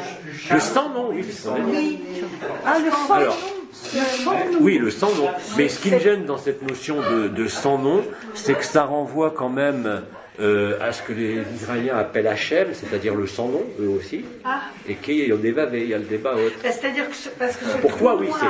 où on tombe dedans et en même temps on ne tombe pas, où on a l'impression qu'on va se perdre et en même temps on se trouve, c'est un espèce de truc comme ça, quoi. Oui. Mais il n'y a pas de nom, il n'y a aucun qualificatif. Je vous rappelle la phrase que je vous ai dit, que j'ai publiée, que j'adore, que je ne connaissais pas, de Ramchandra Babuji, hein, je la répète parce qu'elle est fondamentale, et c'est exactement ce qu'on vit. Bon, c'était pas prémonitoire, c'est dans la logique de l'intelligence de la lumière. Hein. La fin de la religion, c'est le début de la spiritualité. La fin de la spiritualité, c'est le début de la réalité. La fin de la réalité, c'est la réelle béatitude. Quant à ce qui est au-dessus, on ne peut pas en parler. C'est effectivement le sang non. Mais comme il y a un prête-nom qui s'est servi de ça, je me méfie entre guillemets. Hein, effectivement, le terme le plus adapté, il n'y a rien, tout est parfait, il n'y a pas de nom. Mais en même temps, c'est un rien qui n'est pas vide. Et bien voilà. Alors que quand tu es dans l'ego, tu es persuadé que c'est le noir, que c'est l'ombre, on m'a savez, et en même temps, le plein, il est léger. Oui. Exactement. Il est dense, mais il est léger. Exactement. Vous n'êtes pas noir, un côté il est pas sombre. C'est noir, mais c'est pas de l'ombre. On est bien d'accord. Et ce que tu dis là, c'est ce qu'a vécu Jean-Michel, c'est exactement dans un langage simple ce qu'a écrit dans son livre le docteur Eben Alexander sur preuve de l'existence du paradis. Il décrit l'étape de NDE parce qu'il a eu son cerveau qui a été bouffé par une bactérie. Il n'a plus de néocortex, plus du tout. Il est sorti de son corps. Il est passé par les franges astrales. Il a rencontré sa famille d'origine parce que c'était un enfant abandonné, qu'il a retrouvé après en revenant. Et après, il s'est retrouvé en ayant peur, comme tu dis, parce qu'on ne sait plus si c'est le haut, le bas, dedans, dehors. Il n'y a plus aucun repère qui tient. Et là, il faut lâcher. Parce que là, si vous ne lâchez pas, vous allez avoir des problèmes. Mais si vous lâchez à ce moment-là, et c'est très facile maintenant de lâcher, tu peux employer que ces mots-là. Il n'y a rien et pourtant il n'y a pas rien. C'est noir et pourtant c'est pas sombre. Non. Et c'est ça. Alors, là, tu es l'absolu. C'est ça. C'est une espèce de silence. Moi, je vécu des silences. Oui. Mais alors, on peut me c'est sans nom, c'est sans rien et pourtant il y a tout. Pas un oui du tout. Donc ça pourrait faire peur parce qu'on n'a pas l'habitude. Et en même temps, c'est là où on est. C'est chez toi. Ouais. Il n'y a pas d'autre chez toi. Il y a d'innombrables demeures, mais le vrai chez toi, il n'y en a qu'un. Et c'est là où la maladie, la tâche de la conscience, comme disait Bidi, n'a plus lieu d'être. Par contre, on accepte le jeu parce qu'on sait que c'est un jeu JEU qui se termine. Et là, ça avait été dit depuis une dizaine d'années, plus le chaos terrestre monte, et c'est le cas, plus vous allez être dans cet état. C'est la vérité. C'est vrai. C'est la vérité. Je voudrais poser une petite question par Oui. rapport à ce qui m'arrive, c'est que quand je vis dans cet état, l'amour est tellement fort que à ce moment-là, j'ai le corps qui se soulève. Oui, Mais comme si j'étais attirée par quelque chose. tout à fait. Donc d'accord. Tu peux même l'éviter, hein. C'est pas des blagues. Ah oui. Mais je me suis demandé à un moment donné si j'allais pas l'éviter. En bon expérimenteur, j'ai déjà essayé quand il y avait les énergies bien avant 2012, je me mettais sur la balance, debout, je montais en vibration comme ça. Je partais complètement, je regardais après le poil. Ça s'allège. Ah non, mais c'est incroyable. Bah, Faux régime, ouais. je te rappelle, comme mais avant que je maigrisse, ça s'appelle quand même l'ascension. Oui, bah oui, Bah oui, bah c'est- et je remonte.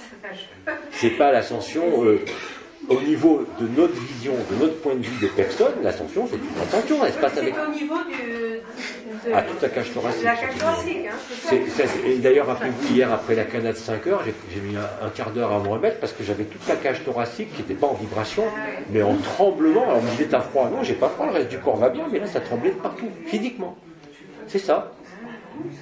C'est l'allumage de la Merkaba interdimensionnelle qui réalise l'ascension individuelle et collective et qui la finalise. On est en plein dedans, vous vous rendez compte, c'est magique. En plus, et tout maintenant, tout ce qui a été dit, bon, à part les carottes de Pépère avec les dates et les événements, tout ce qui a été dit au niveau d'AD d'il y a longtemps, on le vit maintenant. Ça a été balisé d'une façon incroyable. Donc il n'est pas question de se replonger dans les canards. Hein. Mais l'avantage qu'on a, c'est qu'on a nos amis, nos frères et sœurs brésiliens, ils sont très doués pour retrouver les trucs dans les canards parce qu'ils ont tout informatisé. Il y a un mot qui sort et vous retrouvez dans toutes les canards les mots qui ont été prononcés il y a 10 ans qui correspondent à ça. Et c'est imparable. Je ne peux pas vous dire mieux, c'est imparable. Il faut être vraiment de mauvaise foi aujourd'hui pour mettre en doute une virgule de ce qui est paru à cette époque-là. Excepté, je vous dis, le côté taquin de Pépère, mais qui était le meilleur pédagogue de la création, qui a su nous mener avec la carotte devant le nez très très souvent. Hein. Mais le pauvre, il y était pour rien. Hein. Je vous rappelle que déjà, ça je ne l'ai jamais dit, je l'ai dit une fois peut-être en satsang, quand il y a eu les clés métatroniques qui ont été délivrées au 15 août 2009, nous on était sur le cercle de feu à Ordiap, on a vécu une irradiation, hein, c'est-à-dire qu'on a eu les symptômes d'une vraie irradiation. Moi, tu étais là, tu te rappelles, moi je suis passé, Véro était passé au lit pendant une semaine, on avait des brûlures sur le corps, avec des vomissements, des maux de tête, on avait été irradiés, hein, réellement, par des rayonnements gamma, sur le cercle de feu. Et encore, on nous avait dit de ne pas nous mettre dans le cercle de feu, mais on s'était mis à quelques mètres à l'extérieur pour ne pas être brûlé. C'est ce qui se passe maintenant. Hein, là, en totalité. Et ce que vous retrouvez, cette joie ineffable, ce rien qui est la joie, qui est l'extase, qui est les béatitudes. Et là, c'est fini. Et en plus, moi je pensais qu'on allait vivre des oscillations comme on vivait depuis quelques jours, ou même moi je constatais, d'un coup il y a des émotions qui ne sont pas les miennes, qui sont là, c'est quoi ce bordel? Et après j'accepte de ne pas réagir, de ne pas jouer les médecins et d'attendre, hop, ça s'évacue. Et puis là maintenant ça se superpose, on n'a même pas le temps d'y penser, de faire quoi que ce soit, c'est ensemble. Vous voyez? Et encore une fois, c'est pas lié à ici, hein, parce que parallèlement et en corollaire, de la même façon, il y a des témoignages qui arrivent spontanément de partout. Donc c'est pas une vue de l'esprit, c'est pas une utopie, c'est pas une chimère, c'est pas de l'astral, c'est la stricte vérité. Il n'y a rien d'autre que ça. C'est pour ça que je l'ai appelé ça depuis des mois. Parce qu'il faut que je mette comme mot là-dessus. Même rien, tout, béatitude, ok, c'est des balises. Mais qu'est-ce que tu peux dire de ça? À part que c'est ça. Voilà. Il faut le vivre. C'est sans nom. C'est sans nom parce que vous ne pouvez pas l'expliquer. Il faut le vivre. Ni à quelqu'un qui est dans la... Vous pouvez l'expliquer à un enfant. Ça, il va le comprendre tout de suite. Eh oui. Un enfant, jusqu'à 7-10 ans, vous lui dites ça. Pour lui, c'est le sourire jusque-là. Il vit ça, spontanément. On l'a tous oublié. Pourquoi est-ce que Bidi, dans le principe de la réfutation, nous disait d'aller enquêter et de nous rappeler nos premiers éléments où on s'est senti être une personne, qui survient en général au niveau neuroscientifique, au niveau neuropédiatrique, ou en psychiatrie pédiatrique, qui survient le sentiment d'individualité né entre 3 et 4 ans, quelles que soient les cultures. C'est-à-dire qu'avant 3 ans, l'enfant ne sait pas qu'il est un individu. Donc, jusqu'à 6 ans, il y a une flexibilité de l'enfant. C'est pour ça que toutes les blessures que Freud avait retrouvées, toutes ces blessures de l'enfance construisent la personnalité, c'est réel. Simplement, après, les thérapies qui ont été envisagées, ça c'est autre chose. Mais dans la logique de l'humain, ça se passe effectivement comme ça. L'erreur, ça a été de vouloir faire replonger les gens dans le passé, c'est-à-dire en les emmenant dans la théorie de la plainte, de traiter la tête, ou l'affectif, et que 20 ans après, c'est le corps qui est malade. C'est aussi simple que ça, et ça marche à tous les coups. Mais simplement, comme les gens qui faisaient ces psychos, ou X ou Y, ne connaissaient les gens, on peut suivre des gens 20 ans, mais bon, faut vraiment être... mais ils n'avaient pas la possibilité de faire le lien. Moi, je l'avais déjà fait, parce que j'en parlais déjà il y a 20 ans. On me prenait pour un fou, les psychiatres, les psys, mais ils voulaient me lyncher. Même ceux qui étaient dans l'énergétique, parce que je disais des choses qui étaient à contre-courant total de la logique ordinaire de l'humain. C'était d'aller expliquer, d'aller comprendre, et de penser résoudre, qui en fait n'est pas une résolution, c'est là où c'est diabolique, c'est que ça cristallise dans le corps, mais des années après.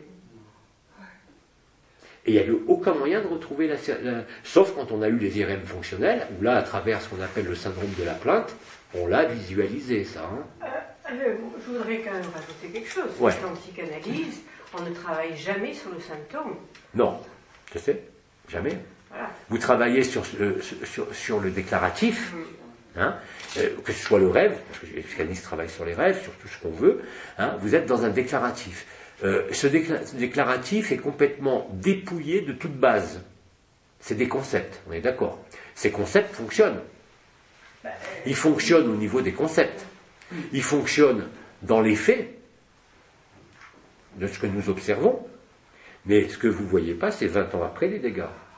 Rien ne se perd, rien ne se crée. Vous êtes dans un système fermé, qui était fermé.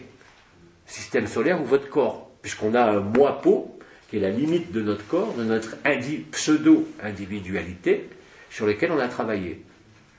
On a travaillé sur ça dans tous les secteurs, sans tenir en compte, la phrase la plus importante, c'est qu'on est les uns dans les autres. Tout vient de là. C'est pour ça d'ailleurs qu'il y a encore quelques années, quand je faisais les projections sur l'effet Kirlian, je disais que toute thérapie énergétique est luciférienne par essence. C'est pas négatif de dire ça. Ça veut dire simplement que ça vous désaxe, même si ça vous soigne. Et même si vous éprouvez un soulagement immédiat, avec les cristaux c'était différent, et c'est pour ça que je mets beaucoup les cristaux, c'est que les cristaux ils n'agissaient pas sur l'énergie, pas seulement, ils agissent directement sur la conscience, ils agissent directement sur les émotions, sans passer par le conscient. C'est très simple. Les émotions, qu'est-ce que c'est? Sans les définir, mais qu'est-ce qui se passe au niveau physiologique? Le cerveau envoie des fréquences.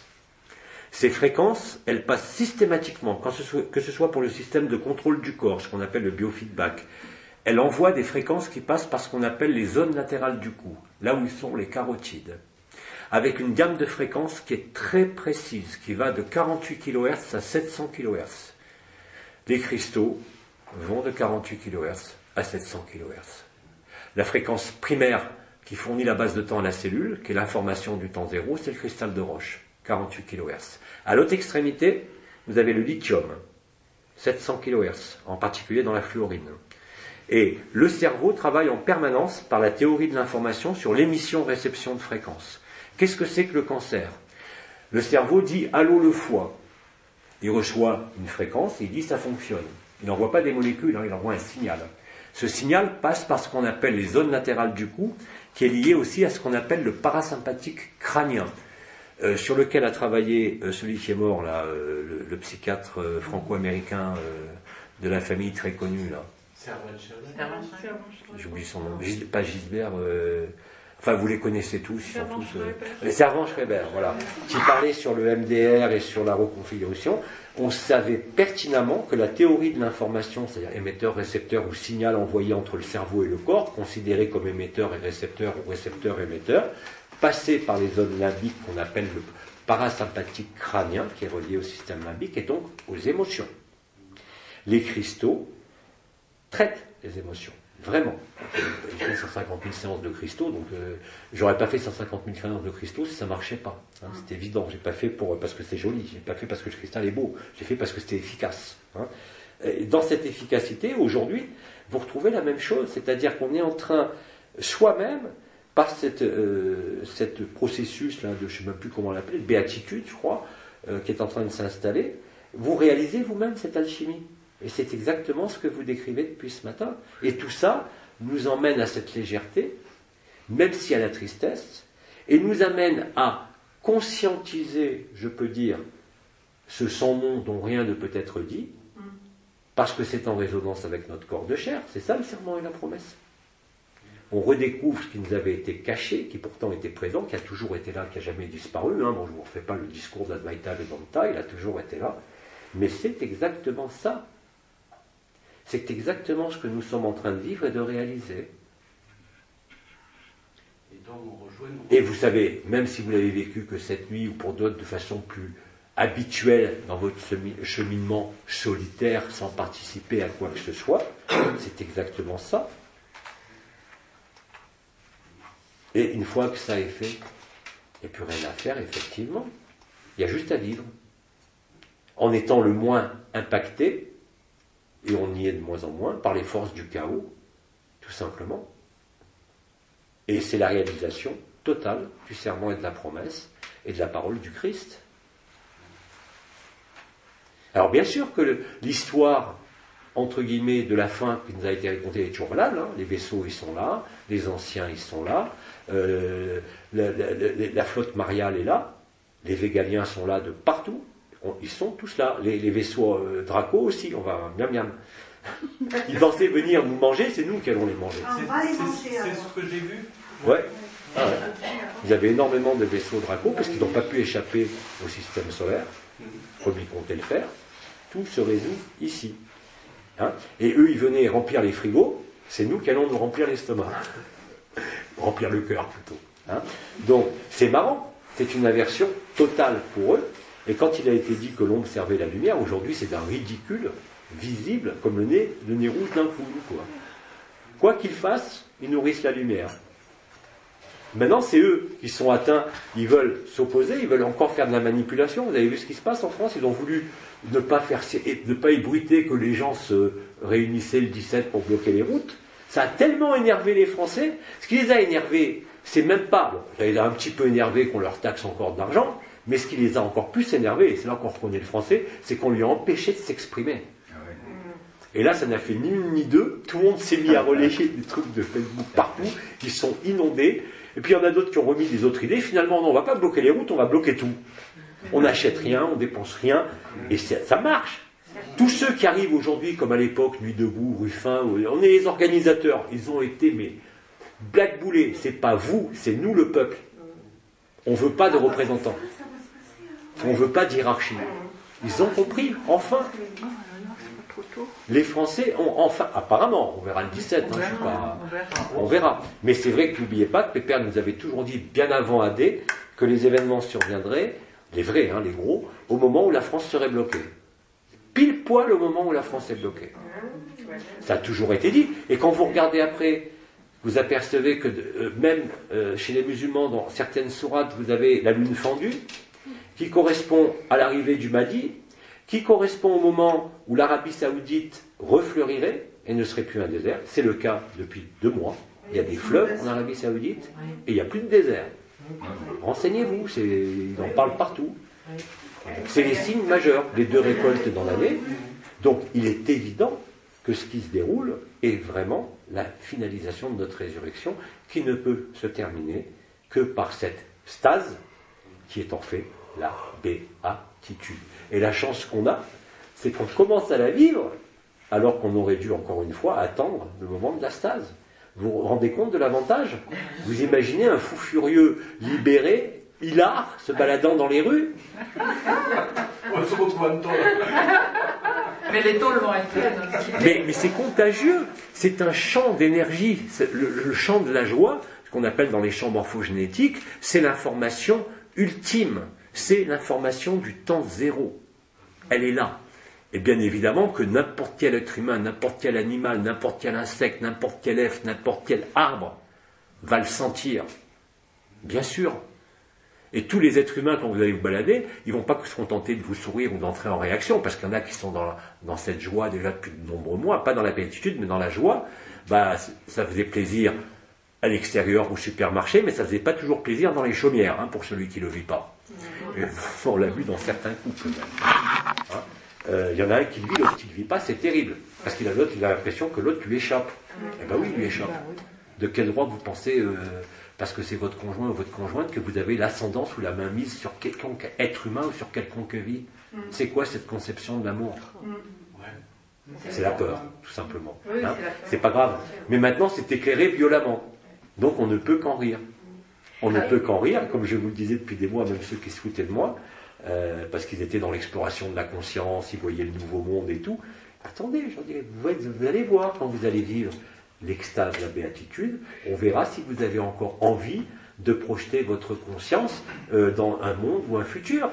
Moi, quand je prends des dates, comme je vous l'avais dit, je prends des dates parce que ça m'amuse, ça n'a pas lieu, je m'en fous. Mais ça met en joie les gens. Au Québec, ils sont tous en joie de m'attendre pour le mois de juin. Ils ne m'attendent pas comme le Messie, mais ça suffit à les mettre en joie eux-mêmes, tout seuls, sans que je vienne. Attendez, mais c'est Byzance. En joie, là, quand ils vont... Hein? Quand ils vont entendre le saxon. Ah, mais je suis ravi d'aller rencontrer les Canadiens. J'adore les Canadiens, mais j'ai jamais voyagé. On m'a bloqué pendant 6 ans. Hein? Donc moi, voyager maintenant, on me propose tout ce qu'on me propose. Oui, même 2020, 2025, si vous voulez. Mais je sais très bien que c'est maintenant. Mais ça suffit à déclencher quelque chose qui est génial. On n'est pas dans la projection. On n'est pas dans l'organisation à se poser des questions, comment... Non, tout se fait tout seul. À quoi ils servent tous ces vaisseaux autour de la Terre? Ils viennent d'être mangés. Ah non, mais pas le vaisseau où il y a Marie et... Mais bien sûr que si. Ils viennent manger quoi? C'est nous qui... La réabsorption de la création. Fin du mythe de la création. La création est un rêve, même sur les mondes libres. Et ils ne pouvaient pas réintégrer ce qu'ils sont, c'est-à-dire terminer leur propre rêve, puisqu'on était là, figés, bloqués. Ils comptaient sur nous. Nous qui étions le peuple enfermé, le plus souffrant, dépotoir des galaxies, comme on disait, et le lieu où a eu lieu la création, la toute première, et le lieu où ça se termine. Fin du mythe de la création. Fin de la maladie de la conscience. Retour à cette béatitude éternelle que nous n'avons en fait jamais quittée. Nous avions simplement oublié, c'est pour ça que j'ai parlé des habitudes depuis plusieurs mois, malgré les énergies et malgré l'ouverture des portes et des chakras, nous avons oublié que nous étions antérieurs à tout ça. Et là, c'est ce que nous découvrons. Pas en concept. Moi, je l'ai présenté en tant que concept. Les anciens, les étoiles, vous ont préparé à le vivre. Tous, ils nous ont tous préparés. Simplement, maintenant, c'est du vécu, c'est du concret. On ne peut plus concret. C'est pas demain, c'est pas ailleurs, c'est même pas des périodes oscillatoires comme je disais hier, ça se fait en même temps. Et c'est pas un rêve. Si vous aviez été qu'ici, j'aurais dit, ouais, parce que c'est lié, on est ensemble, on est un groupe. Et puis, qu'est-ce que je vois? Les autres, ils vivent exactement la même chose. Même en travaillant, ils n'ont même plus besoin ni de méditer, ni de s'aligner, ni d'accueillir. Ça se fait tout seul. C'est exactement ça. C'est-à-dire que l'accueil n'est plus maintenant une posture, comme je le disais encore hier, c'est que vous êtes spontanément, que vous vivez ou pas dans cet accueil. Vous ne pouvez pas ne pas accueillir. Elle est belle la vie. Vous voyez, alors là, aujourd'hui, tout le fatras spirituel, tout le fatras, le Bouddha, Jésus, Marie, ils sont nous. Nous avons été cela, puisque nous sommes tous cela, sans exception. Il n'y a pas d'autre alternative, hein, même avec la raison pure. Ça ne peut être que comme ça. Et ce qu'a dit Catherine, ou je ne sais plus son prénom, Singer, avant de mourir, c'est ça. C'est ça. Elle a dit les phrases les plus fondamentales. Mais il ne faut pas oublier que Bidi, de son vivant, il n'en avait rien à foutre de la spiritualité. Mais bien évidemment, les gens qui venaient le voir, c'était des gens qui étaient dans la spiritualité. Et c'est exactement ce dont on s'est servi avec Adé et tout ça. On s'est servi d'une spiritualité authentique, liée à l'histoire falsifiée de la Terre, pour nous ramener au plus proche de ce qui se vit maintenant, seulement maintenant. Donc on a réellement œuvré, comme ils nous l'ont dit, on était les pionniers, maintenant on ferme la marche. Donc c'est ni plus ni moins, même s'il y en a qui considèrent que c'est moins parce qu'ils ne sont pas dans la béatitude. Mais ils vont y venir. Laissez-les se débattre dans leur propre contradiction, dans leur propre négation. Parce que, je l'ai dit, ça a même été repris, la lumière est une fatalité. Voilà. C'est fatal. Il n'y a aucun moyen d'échapper. La béatitude est fatale, dans tous les sens du terme. Dans le sens de son arrivée, dans le sens de la fatalité. C'est ce que disait aussi Nisargadatta. Nisargadatta disait, la recherche de la vérité est quelque chose d'extrêmement dangereux, parce qu'elle va mettre fin à votre monde. On l'a fait, hein. Et c'est pour ça qu'il y en a plein qui nous en empêchent.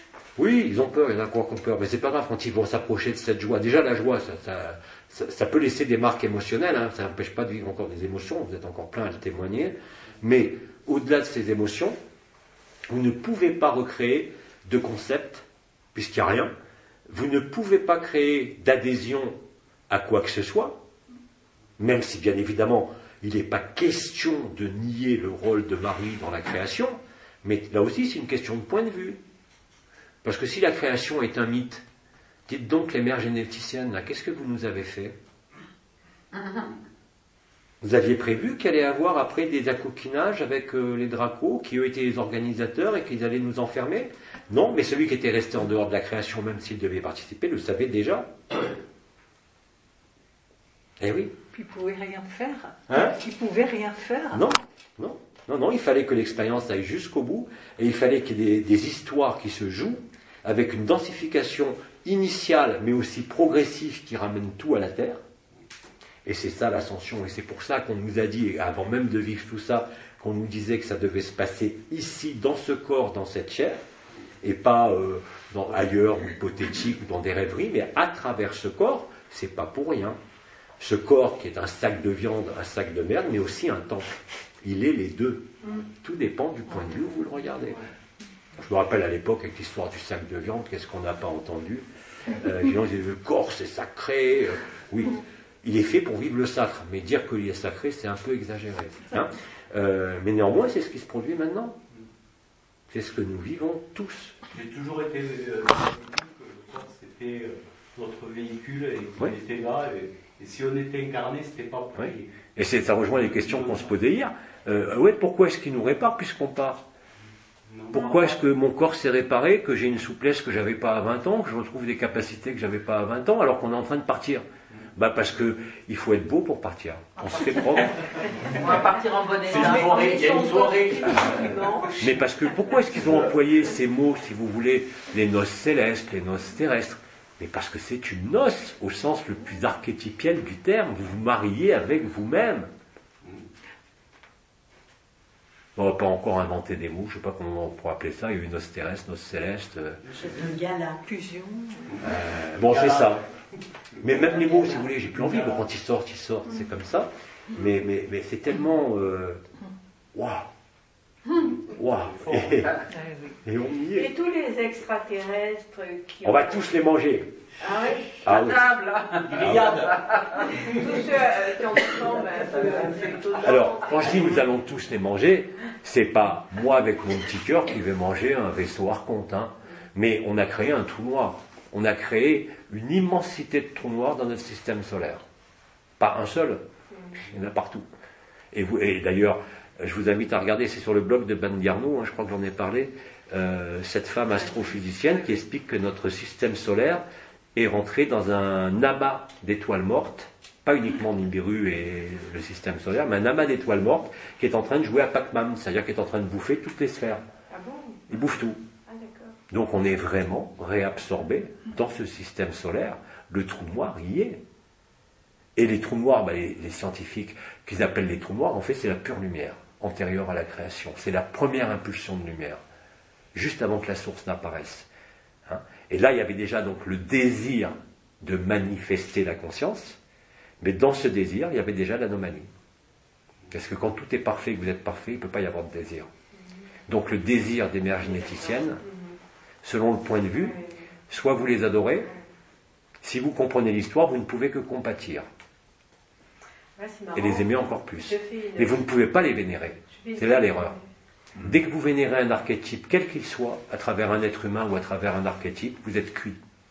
Je suis en train de faire une similitude avec la psychanalyse à propos du désir, parce qu'en fait, on a 36 000 désirs dans la vie, mais il y a un seul désir vers quoi on a envie d'aller, si tu veux, mais tu le trouves à la mort. C'est un peu ça le désir en psychanalyse, si tu veux. Donc, je ne sais pas pourquoi je fais le mais tu sais, on appelle par exemple l'acte sexuel la petite mort, parce que ça libère un certain nombre de choses, bien évidemment. Et puis il y a la grande mort. La grande mort, c'est la béatitude. C'est ce que disait le Christ. Heureux les simples d'esprit, heureux ceux qui sont comme des enfants, heureux ceux qui ont été maltraités à cause de mon nom, ou à cause de l'amour. Je n'ai pas employé le terme de Christ. C'est exactement ça. On est dans la période, une des dernières fois, j'espère que je ferai référence à la Bible, on est à l'époque du sermon sur la montagne. Et c'est exactement ce qu'on vit. Et non pas à l'échelon des disciples, mais à l'échelon de la terre. C'est ce que j'ai expliqué, ce qui a été expliqué par l'impersonnel, par le paraclet, par Enol Waden. À la limite, je dirais aujourd'hui, on est tous Enol Waden. Parce qu'il n'y a plus besoin de tout, de rien. C'est ça. Donc, qu'est-ce qu'il nous reste à faire dans ces cas-là ? Essayer effectivement de vivre notre vie qui nous reste personnelle dans les conditions les plus adéquates. Et bien évidemment, c'est que là, ce que je disais, vous ne pourrez plus vous opposer, vous ne pourrez plus faire de compromission avec vous-même, vous serez obligé de suivre les lignes d'évidence de la lumière qui sont tracées pour vous, pour être en accord total, intérieurement et extérieurement.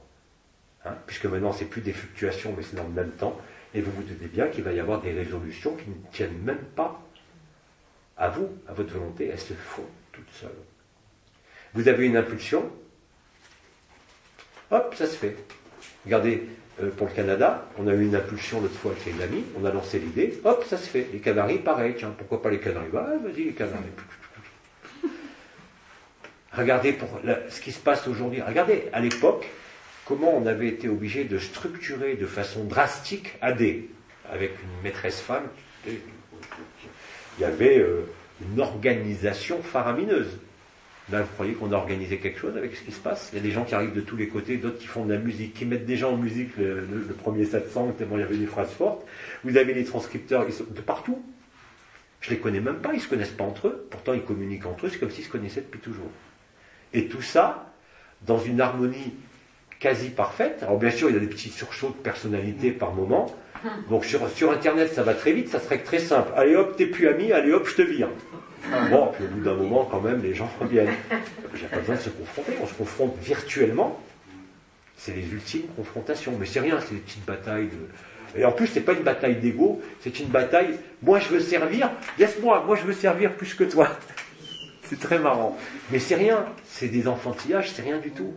Tu vois, ça prendra jamais des allures comme ça avait pris à l'époque, on devait passer, mais là, tout est open. Tout. Et effectivement, si vous accueillez, comme j'ai dit, mais maintenant vous n'avez même plus besoin de vous poser la question d'accueillir, c'est automatique là aussi. La posture de l'accueil, je développais hier, apparemment c'est en train de se réaliser spontanément. Vous devenez un vase, vous devenez le réceptacle. Tenez votre maison propre, ça y est, la maison est nettoyée là. Elle est bien nettoyée. Même s'il reste des habitudes qui sont encore en train de sortir, tout est paré, tout est prêt. Vraiment. Alors, il n'y a plus qu'à essaimer ce que l'on est, sans nécessairement vouloir faire de grands discours. Bon là, moi je suis dans ma position, donc je parle parce qu'il y a des gens qui écoutent, mais vous pouvez le faire là où vous êtes, il n'y a aucun problème. Et d'ailleurs, les gens qui nous rejoignent d'innombrables façons, ils ne rejoignent pas Jean-Luc Ayoun ni Abba, ils se rejoignent eux-mêmes. Et ils ne peuvent qu'être attractés, bien évidemment, par ce qui se déroule, puisqu'ils le vivent. Vous voyez, il n'y a pas d'histoire à raconter, il n'y a pas d'avenir de l'ascension dans 10 ans, ou de construire un corps d'éternité comme on l'a fait, comme on l'a construit. C'est fait. Et c'est fait pour tout le monde. Et ça a toujours été dit que le travail qu'on faisait à l'époque n'était pas pour nous, mais pour les autres. Alors bien sûr, c'est un peu fatigant pour l'ego d'entendre ça, parce que toi, tu te démènes comme un beau diable, tu fais un truc, des nacelles, des assises et tout, tu pédales pour les autres, en fait. Et alors, il n'y a rien de plus beau. C'est ça aussi, le sacrifice. Hein? C'est pas donner son argent ou prendre quelqu'un dans ses bras quand vous le voyez. C'est aussi œuvrer dans le silence et ne pas le revendiquer. Voilà, donc tout ça est là. Du coup, j'ai pas beaucoup parlé de pratique. Vas-y, remarquez, c'est très pratique ça. Ah ouais. C'est on ne peut plus concret et pratique. Ah ouais, c'est ce qui se passe là. Ouais. C'est actuel. Mais ça va devenir de plus en plus difficile de vivre. Ah, pour dans ceux qui vont s'opposer. l'ordinaire J'aimerais pas être à leur place, mais ça se finira dans un bain de joie, c'est pas grave. Mais quelle est l'idée d'aller s'enfermer dans ces blessures ou dans ces peurs? Et d'ailleurs, bon, vous aurez d'ailleurs, je l'espère, les témoignages au mois de décembre, là, quand je descends à Malaga chez Elisa, parce qu'Elisa croit que moi, elle va l'entendre la pauvre, elle croit que je vais faire un stage. Oui, je vais faire un stage, mais elle aussi, elle va le faire avec moi, hein, parce que ce qu'elle a à raconter est bien plus important que ce que je vous dis moi, parce qu'elle, c'est le vécu, et vécu à travers la maladie, et à travers elle a failli mourir, vraiment, et elle est revenue, et maintenant elle témoigne, et elle est allée encore plus loin que moi. Vous pouvez, donc j'espère qu'elle acceptera de parler.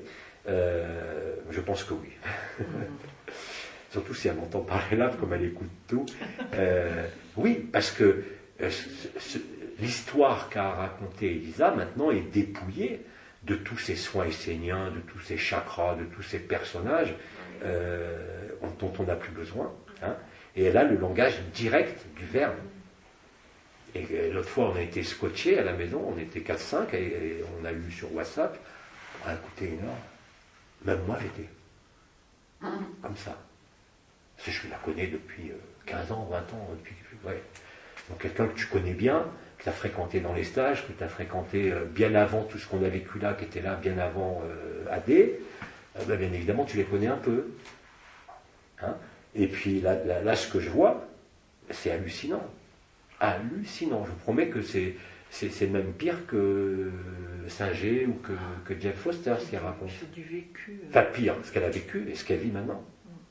À travers une souffrance extrême, hein, c'est-à-dire paralysée, accident vasculaire, septicémie, infarctus, enfin la totale. Ouais, pour passer par tout ça. Pourquoi ? Eh bien, elle a vu elle-même. Elle a vu parce qu'elle résistait. Parce qu'elle résistait à la vérité. La vérité, on la porte tous dans le cœur, mais elle est tous plus ou moins apparente, elle transparaît, je veux dire. C'était le cas de plein de frères et sœurs hein, qui ont vécu même l'absolu en 2012 et qui se sont arc-boutés par peur, quelque part, malgré qu'ils aient vécu ça. Et là, ça crée des résistances et un échauffement. Et là, le corps, il lâche. Et il lâche de façon foudroyante. Surtout, elle a eu le problème, là, juste après la dernière rencontre, où elle a vécu la conscience nue et qu'elle est passée au-dessus des villages, qui s'est soumis à brûler. Et elle n'acceptait pas ça. Non, elle n'acceptait pas. Là, maintenant, elle accepte tout. Parce qu'elle me dit, elle a vu, c'est-à-dire qu'il lui a été donné de voir l'Élisa d'avant et d'éprouver en tant qu'Élisa libérée ce qu'elle vivait en tant qu'Élisa d'avant, que nous, on voyait comme le nez au milieu de la figure, mais qu'elle ne pouvait pas voir et qu'on ne pouvait pas lui dire, surtout. Et là, elle a vu elle-même. Et depuis, les mots qui sortent d'Élisa, je vous garantis, même moi, je suis comme ça quand elle parle. Là, vous avez l'impression d'être comme ça quand je parle. Là, quand Élisa elle parle, moi, je suis comme ça. C'est pas une impression, là, tu parles au nez de là. Ah, mais moi, je suis comme ça quand Élisa parle. Parce que ce qu'elle vit est pure vérité. La souffrance qu'elle a vécue, ben, c'est pas du pipeau, hein, c'est pas une petite souffrance dans la tête ou une émotion, hein, ça s'est marqué dans son corps. Et déjà depuis de nombreuses années, bon, avec d'autres maladies, et là, ça y est, elle a vu, elle s'est rendue compte que malgré son bon cœur, on va dire que même les gens qui en ce moment sont en opposition, on ne peut pas dire que ce sont des gens ni négatifs ni rien, ce sont des gens qui ont un cœur en or. Mais ils ont mis tellement de constructions, de fatras, de peurs, de trucs, pour se protéger, que maintenant, ils sont bloqués eux-mêmes. Ils se sont enfermés eux-mêmes. Mais il n'y a aucune inquiétude à avoir, ça va exploser, ça va voler en éclats tout ça. Hein, ça va voler en éclats. Et le premier exemple, c'est Elisa. Hein, Elisa, elle n'était pas dupe parce qu'elle savait très bien pourtant que ce que je disais était la vérité. C'était la seule personne en Espagne qui faisait de l'accompagnement des mourants en faisant écouter aux gens des canards en français. Elle arrivait dans l'accompagnement des mourants avec son petit lecteur, elle mettait un écouteur aux gens quand ils étaient en train de partir avec les canards, ils partaient tous avec la banane. Voilà, donc elle avait quand même ce bon cœur, mais qui était habillé, travesti par des tas de costumes de plus en plus lourds. Alors les Esséniens, le Christ, enfin bon, on a la même chose avec d'autres qui voyageaient avec moi, que vous connaissez très bien, et d'ailleurs elle le sait puisque je lui ai dit, qui ont voyagé, qui ont vu des trucs insensés, qui ont vécu des trucs tout à fait réels, mais il a fallu que j'ai pas pu les ramener, mais je n'ai pu que exprimer un certain mécontentement discret et poli, le temps qu'ils comprennent qu'il fallait, ça suffisait. Alors là, elle va être contente parce que maintenant on est en conscience nue à nouveau, mais c'est différent. Mais bon, et chacun est comme il est, hein, c'est tout. C'est tout. Donc c'est pour ça que je dis qu'il n'y a pas de bien, il n'y a pas de mal, c'est des conneries. Oui, il y a du bien et du mal, je suis bien conscient qu'en ce monde, on est dans la prédation et que beaucoup de gouvernements, d'êtres cherchent à nous faire du mal. Ah ben qui s'amuse maintenant, c'est pas grave. On est invulnérable. Tu parlais des soins esséniens. Moi, j'ai fait 2 ans de formation de soins esséniens et j'ai arrêté parce que j'ai senti que c'était fini, c'était plus là où je devais être. Je l'ai senti, je ne pouvais pas expliquer ce que c'était, mais il y a des choses que tu vois. Alors, si ça existe, ces soins esséniens, est-ce que c'est du business as usual. Ah, d'accord. D'accord. Et néanmoins, doubler une certaine efficacité. Le astral, comme le Reiki. Comme celui luciférien, quoi. Oui, complètement. C'est vrai, c'est pas pour rien si je dis, même si j'ai encouragé certains amis qui étaient dans l'énergétique à continuer, parce qu'il fallait qu'il y en ait qui continuent pour les pauvres gens qui étaient dans des problématiques terrestres. Hein. Mais je leur ai tous dit, sincèrement, oui, l'énergie, c'est quelque chose de luciférien. Moi, je l'ai senti sans mettre des mots dessus, mais ouais, et bien les amis, il est 1h05, on a encore loupé l'heure d'aller manger. Allez, à table. Ça soupe pas.